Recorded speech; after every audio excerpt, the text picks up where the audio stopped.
오늘은 소설 본능적인 사랑 8번째 쭉정이를 방송하겠습니다. 쭉정이. 여름날에 유달리 비가 많이 쏟아져 내리는 저녁이었다. 용상동 조개구이 집에서 술과 안주를 뱃속을 가득 채운 혜리는 남소장의 승용차에 단둘만이 타고 강변둑으로 나오면서 생각을 했다. 강물 위로 흐르는 달빛 따라 민물고기가 하늘 높이 솟는 밤에도, 파란 하늘 먹구름이 빗물 쏟는 밤에도, 남녀간의 학년의 비밀스러운 밤에도 아무도 몰래 잔존하고 있었다. 무릇 어둠 속에서 검푸른 강물이 야금야금 기어 올라 타고 있는 승용차를 덮칠 것만 같았으나 혜리는 문제가 될 것이 없다는 생각을 했다. 쭉정이뿐인 자신의 육체적 욕구 충족을 위해서 눈앞에 닥치는 위험보다 옆에 있는 수컷 동물의 냄새에 취해 킁킁거리며 코로 냄새를 맡는 욕정이 더 좋았다. 요란하게 쏟아지는 빗물 소리에 가슴이 팔딱거리며 얼굴을 불그락불그락거려도 혜리는 강물이 범람하여 승용차가 떠내려가도 좋다는 생각을 했다.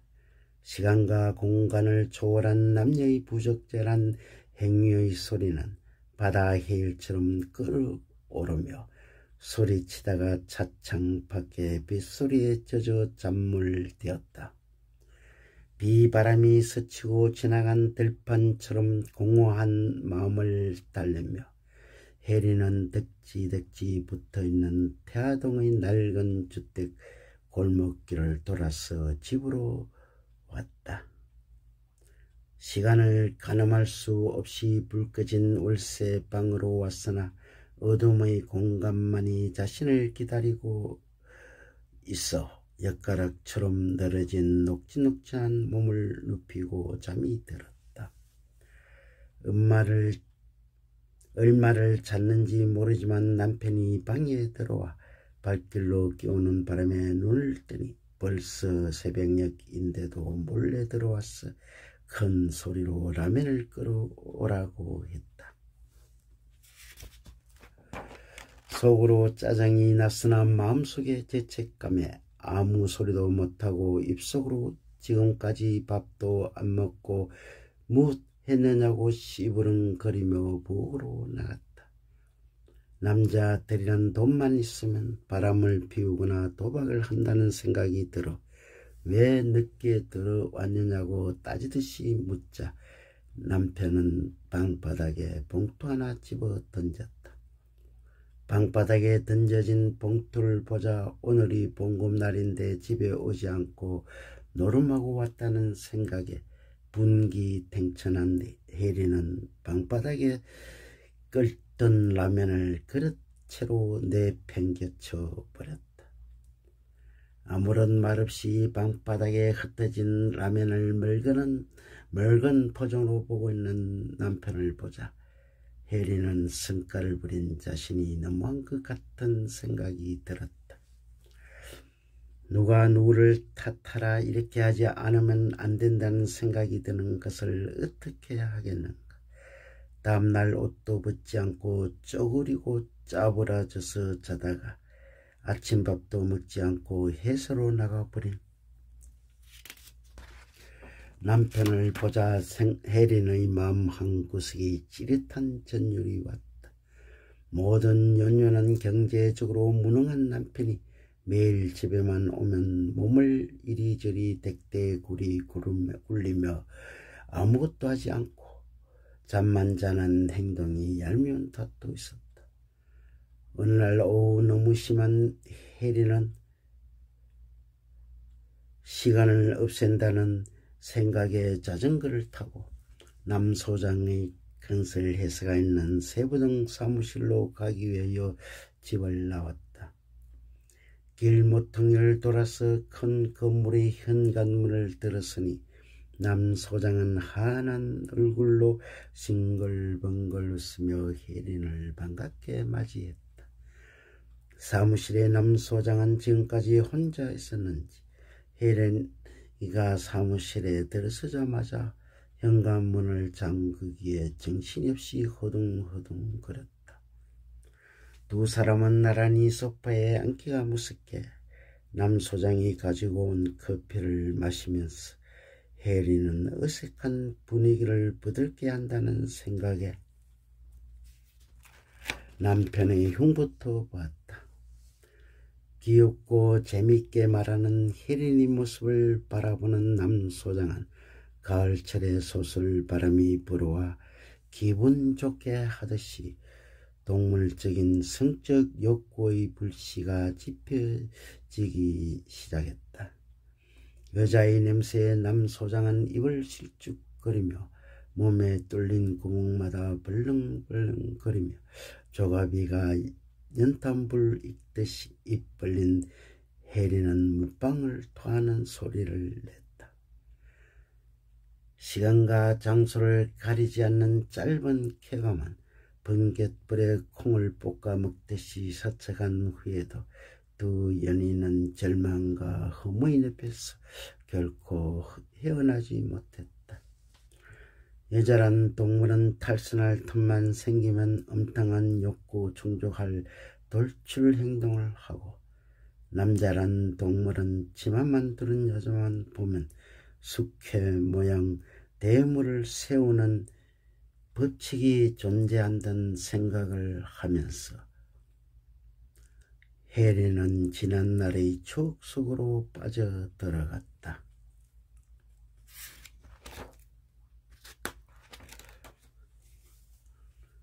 가을에 딸을 출산한 혜린은 동거생활만 할 수 없어 가까운 친지들만 초대하여 간단한 결혼식을 올렸으나 너무나 초라한 자신의 모습이 서글펐다. 더욱이 아버지마저 생존하지 않는 결혼식이지만 어린 시절 아버지에 대한 아름다운 기억들이 지울 수 없는 추억으로 잔존했었다. 계절마다 피어난 꽃을 아버지는 너무나 좋아했어 집 앞마당 기퉁이는 이른 봄에 꽃을 볼 수 있는 자목련과 백문연을 심었다. 늦은 봄엔 담자색, 청색, 백색으로 다양한 포도송이 같이 꽃을 피우 진한 한기를 뿜어내는 라일락꽃 나무를 울타리에 심어 꽃송이가 주렁주렁 열리게 했다. 아버지는 이른 봄에 노란색 작은 종이처럼 피는 개나리와 연분홍 꽃잎이 피는 철쭉을 좋아했으며 집 울타리에서 골목길까지 꽃길을 만들었었다. 무더운 여름날에는 걸음마를 배우는 나에게 강변 모래사장길을 손목을 잡고 같이 걸으면서 재미나는 많은 이야기를 들려주곤 하였다. 모내기가 한창인 늦은 봄날 아버지가 포맛이 일하는 논떼기로 가면 점심때 먹는 감나무 잎사귀에 담아준 꽁치 맛은 지금도 잊지 못할 추억이었다. 초등학교 다닐 적에 학교 등교길이 멀다고 싫다는 나를 자전거 뒤에 억지로 태우고 갈 때는 아버지가 신은 검은 고무신이 너무나 싫었다. 아이들이 볼까봐 중간에 내려달라고 졸랐어. 걸어가면 한 발을 자전거에 걸치고 서서 무심히 바라보던 쓸쓸한 아버지의 모습이 선하게 떠올랐다. 언제나 줄다람치는 봄날을 아쉬워하던 아버지는 여고 2학년이던 어느 늦은 봄날 뚫린 방문에 창호지를 바르다가 갑자기 혈압으로 쓰러졌다. 집에도 아무도 없고 철부진 언니와 같이 쓰러진 아버지를 부추기며 어떻게 할 줄 몰라 하는 우리들에게 방구석에 먹다 남은 소주병을 돌라고 했다. 무슨 영문도 모르게 준 소주병을 단숨에 마시고 아무런 말 한마디 없이 조용히 눈을 감았다. 불과되어 자식들에게 고생시킨다는 생각에 조용히 죽음을 선택한 부모님의 마음을 어른이 되고 나서 알고 나니 철없던 어린 시절이 안타까웠다. 다시 돌아오지 않는 지나간 시간은 모든 괴로움과 즐거움도 추억으로 간직되었다. 어린 딸이 놀이방으로 가고 없는 혼자 있는 방에 누워 낮잠을 자고 있던 혜린에게 갑자기 남 소장이 단둘이서 만나자는 전화가 왔다. 전화를 받은 혜린은 마음속으로 반가웠으나 남편과 딸 아이에게 죄짓는 느낌이 들어 나갈 수 없다고 말하니 남 소장의 달콤한 음성이 귀 속에 들렸다. 두 사람이 몸을 떨어져 있어도 기분과 감정을 나누자는 숨 넘어가는 음성이 들리자 혜리는 전화기를 귀에 대고 스릴과 흥분이 자신도 모르게 고조됐다. 애절한 사랑의 감정에 빠져들어간 혜리는 해오라기 난초의 꽃말처럼 아련한 꿈속에서라도 만나고 싶다는 생각이 들자 총알같이 자리에서 일어났다.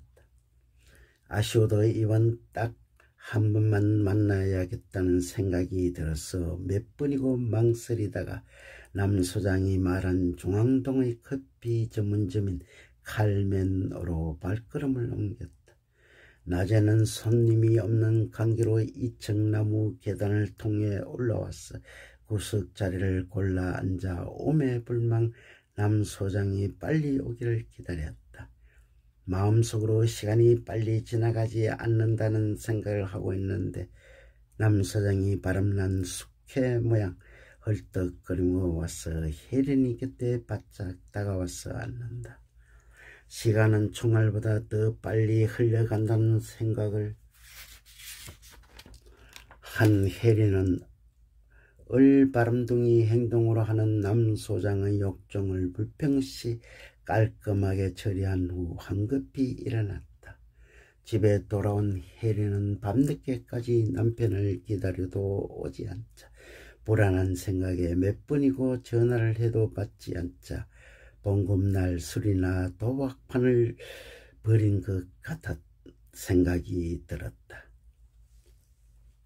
이런 가뭄에 한 차례 소나기가 지나가길 기다린 듯 남편 오기를 학수고대하는데 갑자기 전화가 걸려와서 불길한 예감이 무척 들었으나 한급히 받았다. 뜬금없이 걸려온 전화가 경찰서라고 해서 남편이 도박으로 잡혀갔거나 아니면 교통사고가 났든지 아무튼 큰 사고가 아니기를 바라며 경찰서로 갔다. 경찰서 안에 한 구석 자리에 앉아있던 남편 마태평은 들어서는 혜린을 보고 어떻게 할 줄 몰라 당황해하는 모습이 보였다. 경찰서에 남편이 왜 잡혀왔는지 시시비비를 가려야겠다는 생각에 혜린이가 담당 직원에게 묻자 회사 여직원과 관통하여 여자 남편이 고발했다고 한다. 태평은 한사코 여직원과 술 한 잔밖에 마신 것밖에 없다고 강력히 부인하자 혜린은 곧대로 남편이 말하지 않는다고 생각하면서도 여자 남편이 돈 떠들어는 수작이라고 치부하고 싶었다. 경찰서는 확실한 물증이 없었던지 일단 집으로 태평을 돌려보내자 집으로 돌아온 길에 화가 잔뜩 난 혜린은 남편에게 여자와 씹했느냐고 닦아 세웠다.